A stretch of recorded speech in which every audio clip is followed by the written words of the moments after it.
और बात तेरे काम न आवे, तू संतों शरण लाग रे। के सोवे गफलत में बंद,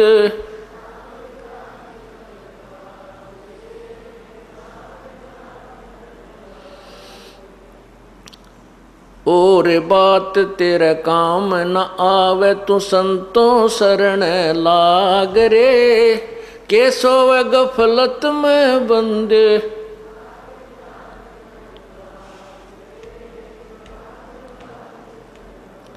भाई हर सुमरे सो हंस कवावे, कमी करो दी कागरे।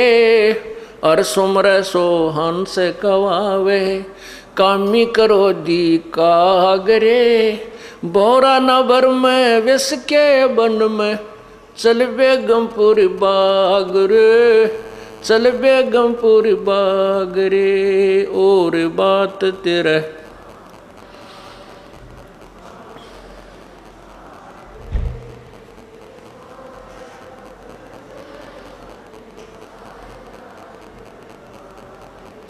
जाग जाग नर जाग रे। और बात तेरे काम न आवे, संतों शरण लाग रे। के सोवे गफलत में बंद, जाग जाग नर जाग रे, जाग जाग नर जाग रे। भाई शब्द सैन सतगुरु की पहचानी, पाया अटल सुहाग रे। शब्द सैन सतगुरु की पहचानी, पाया अटल सुहाग रे। नितानंद महबूब गुमानी, प्रगट्य पूर्ण बाग रे, प्रगट्य पूर्ण बाग रे। और बात तेरे काम न आवे, के सोवे गफलत में बंद, जाग जाग नर जाग रे। और बात तेरे काम न आवे, तू संतों शरण लाग रे। के सोवे जाग जाग नर जाग रे। सत साहिब इस तन सराय में जीव मुसाफिर करता रहे दिमाग रे। रात बसेरा कर ले डेरा, तू चले सवेरा त्याग रे। ये शरीर एक धर्मशाला बताई है। संतों ने इस जीव को जगाने के लिए नाना प्रकार के उदाहरण दिए हैं। इस शरीर को एक चलती फिरती सरा समझो, धर्मशाला समझो, एक रेस्टोरेंट समझो। और इसमें आपको ये जो आपको रेस्टोरेंट में रहने के लिए यानी इस धर्मशाला में रहने के लिए जो समय मिला है, वो आपने जितने पैसे जमा करा रखे हैं उतने समय के लिए आपकी बुक हो चुकी है। और जिस दिन वो समय आपका पूरा हो जाएगा, आपके पैसे समाप्त हो जाएंगे, आपको ये धर्मशाला, ये सराय छोड़नी पड़ेगी। इसमें नहीं रहने देंगे। आप अगर ठीक ठाक से नहीं निकलते हो, सब इच्छा से नहीं आते हो, तो आपको उठा करके बाहर उसके नौकर निकाल देते हैं।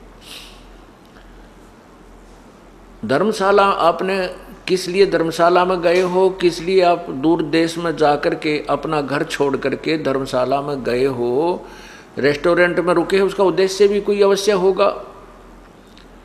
वहाँ आप बिजनेस करने गए हो, आप वहाँ किसी व्यवसाय के लिए गए हो। और जो उस धर्मशाला में कमरा बुक करा कर वहाँ व्यवसाय करते हैं, अपना कोई बिजनेस करते हैं, वो लोग 2 के 20 बना लेते हैं। वो अपना दुगने तिगने चौगने धन को इकट्ठा करके बना करके वापस स्वदेश आ जाते हैं। और जो व्यक्ति उस धर्मशाला में जाकर के, सराय में जाकर के कमरा भी बुक करा लिया और जो मूल धन लेकर गया था उसमें से शराब पीवे, हुक्का पीवे, जुआ खेले और सिनेमा देखता फिर व्यवसाय किया नहीं, जिस उद्देश्य से गया था वो काम करा नहीं, तो वो कंगाल हो जाता है। और फिर वो कंगाल होने के उपरांत कितना कष्ट उठाता है। इसी प्रकार इस तन सरा में जीव मुसाफिर करता रहे दिमाग रे, रात बसेरा कर ले डेरा, चले सवेरा त्याग रे। अब मनुष्य शरीर प्राप्त करके हम संतों के विचार तो सुनते नहीं। अब आप में घने समझदार बुद्धिमान बने बैठे हैं, अपनी अपनी अटकलों से अटके बैठे हैं। मेरा लड़का ऐसे पढ़ गया, वो इंजीनियर बन गया, मेरा लड़का ऐसे पढ़ गया, आईएएस कर गया, आईपीएस कर गया। अब वो जो पढ़ाई उन्होंने पढ़ी है उसमें तो विद्वान हो गए वो, इसमें तो कोई शक को नहीं। लेकिन परमात्मा ने जो परमात्मा को प्राप्ति का जो ज्ञान है और इस मनुष्य शरीर का जो उद्देश्य है वो तो ज्ञान उनको ना हुआ। फिर वो अपने अपने दिमाग से अटके रहते हैं। इस तन सरा में जीव मुसाफिर करता रहे दिमाग रे, अपनी अपनी कहते रहते हैं, इसने काम बने नहीं। अपनी अपनी कह गए इस दुनिया के माँ, बिन साहेब की बंदगी की ठौर ठिकाना न। अपनी अपनी तो दुनिया कह के चली जाती है, और बड़े बड़े वैज्ञानिक भी पता नहीं के अन्वेषण करके चले गए। लेकिन आगे क्या होगा? जो परमात्मा की भक्ति नहीं करते थे और जो ये एसी बना कर चले गए, जहाज बना दिए, ये उनने को नहीं मिला है। वतना बेरा कि तो कुत्ते और गधे की जुन्नी में गए होंगे, क्योंकि परमात्मा की भक्ति उन्होंने करी नहीं। इस प्रकार इस तन सराय में जीव मुसाफिर करता रहे दिमाग रे, यो रात बसेरा। ये पूरा जीवन आपका एक रात्रि समझो, इस धर्मशाला में आप अपना टाइम पास कर रहे हो। और जब ये जीवन अंत होगा, आपके शरीर का अंत होगा, जब आप शरीर छोड़कर जाओगे आपका सवेरा होगा। ये एक सौपन होगा। आज जिसको आप बेटा मानते हो, बेटी मानते हो, माता मानते हो, पिता है, मेरी कार है, कोठी है, मेरी ज़मीन एक इतने एकड़ मेरी ज़मीन है, जब सौपन सा होगा, यानी जैसे सौपन में हम कई बार कार में बैठे होते हैं, रांची स्पीड पर चला रहे हैं, कभी ब्रेक मारते हैं, कभी गियर बदलते हैं, क्लच दबाते हैं, और जब सपना टूट जाता है तो उड़े रजाई में पैर मारते पावा, वो कार नहीं होती। तो ऐसे ही जब ये शरीर छूट जाएगा, उस समय आपका वो सपना टूटेगा, यूँ सवेरा होगा। फिर आप सोचोगे कौन था मेरा बेटा, कौन थी मेरी कोठी, आपको याद भी ना आएगी कौन थी। फिर तो वो यम के दूध दिखाई देंगे, ऐसी बूंदी आग करती, जिसके देखते कालजा पाटा भूल जाएगा सब कुछ। मैं कौन था, कितना आया था, मैं राजा था या कोई सेठ था या गरीब था। तो फिर उसको उस समय ये बात याद आती है, अरे मैं आया था किस लिए संसार में? इसलिए आया था कि भगवान की भक्ति करूँगा। वो तो की नहीं, ये सारा जीवन मेरी बकवादा में खो दिया। इस जीव को फिर धर्मराज के सामने, उस न्यायाधीश के, प्रभु के न्यायाधीश के समक्ष खड़ा कर दिया जाता है। वो न्यायाधीश धर्मराज पूछता है कि सुना भाई, दिखाओ तुम्हारे इसकी गठड़ी खोल कर देखो, देखो ये क्या कुमा के लाया है, कितना पुण्य और कितने पाप हैं इसके। तो वहाँ तो कहने की देर ही है कि उसी समय उस आत्मा की एक फिल्म चल पड़ेगी।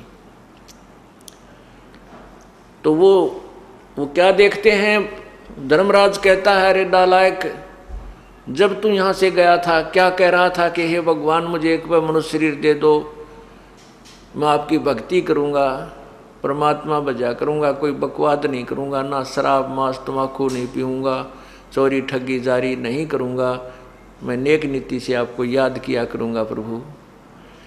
और अब क्या करके आया है तू देख। उसके एक फिल्म चला दी जाती है, वहाँ पर गवाह की जरूरत को ना भगवान को, परमात्मा को वहाँ पर किसी एविडेंस की आवश्यकता नहीं है। एक फिल्म जो हमारे यहाँ, जैसे हम जितने भी कर्म करते हैं, एक फिल्म हमारे कंप्यूटर अंदर मस्तिष्क में एक परमात्मा ने कंप्यूटर फिट कर रखा है जीव के अंदर। उस कंप्यूटर में कोड वर्डों में हमारे सब कर्म विद्यमान रहते हैं, चाहे हम बुरी सोचते हैं, अच्छी सोचते हैं, अच्छा करते हैं या बुरा करते हैं। और इसकी एक कॉपी प्रतिदिन धर्मराज के दरबार में इस फिल्म की चली जाती है, वहाँ फैक्स हो जाती है। उस समय ये जीव वहाँ धर्मराज के दरबार में खड़ा होता है, उसके सामने किए हुए उसके सुक्रम और कुक्रम की एक फिल्म चल पड़ती है। ये नीची गर्दन कर लेता है, क्योंकि वहाँ ये नो भी ना कह सकता मैंने यो पाप ना करया। यहाँ तो झूठ बोल का हम झूठी गवाही देकर बरी हो जाते हैं किसी मुकदमे में, लेकिन वहाँ झूठ नहीं चलेगी।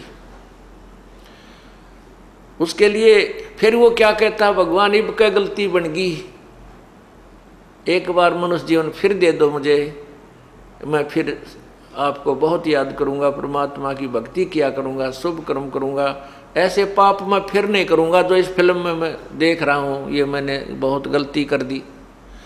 तब धर्मराज जी कहते हैं, अरे नालायक, तू प्रत्येक बार ये बकवाद कर, ये बहाने बनाता है, देख तू कितने मनुष्य जन्म दिया मैंने तेरे को।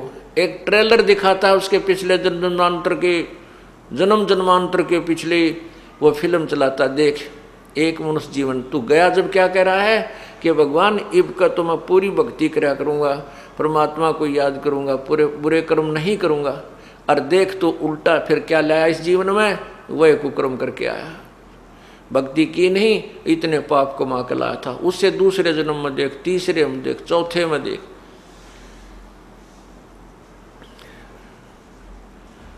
फिर उसको कहते हैं कि चल बेटा इब तो तू गधा बन, फिर कभी तुझे मनुष्य शरीर प्राप्त होगा, फिर देख लेंगे के कला तोड़ेगा तू। पुण्यात्माओं, आज हमें ये मनुष्य शरीर मिला है, सभी सदग्रंथ और सभी संतों के जो विचार हैं जिन्होंने परमात्मा पाया है, वो सभी ये कह रहे हैं कि मानुष जन्म दुर्लभ है भाई, मिले न बारंबार, और जैसे तरवर तो पत्ता टूट जाओ फिर नहीं लागे डर। ये मनुष्य जीवन तो आपके हाथ से ऐसे छूट जाएगा, जब ये शरीर छूट जाएगा तो जैसे पत्ता वृक्ष से टूट के गिर जाता है, पुनः स्थापित नहीं किया जा सकता उसके ऊपर, वो व्यर्थ हो लिया, वहाँ से खत्म हो चुकी उसकी स्थिति, उसका संबंध ही नहीं रहा उससे। इसी प्रकार मृत्यु के उपरांत ये प्राणी यहाँ से चला जाता है, इस परिवार से, उस शरीर से उसका फिर लिंक नहीं रहता। फिर तो कभी फिर मनुष्य जीवन उसको प्राप्त होगा, और फिर ना क्या पता कोई संत मिले ना मिले, कोई तत्वदर्शी संत मिले, और मनुष्य जीवन भी हो जाए, तत्वदर्शी संत ना मिला तो फिर डले ढोकर चले गए, फिर भी ये व्यर्थ रहा।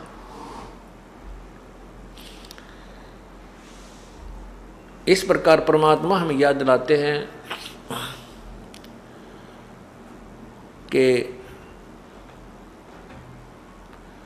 उमदा चोला बना अनमोला, ये लगे दाग पे दाग रे, या 2 दिन की गुजरान क्यों जड़ा बिरानी आग रे, बिरानी आग।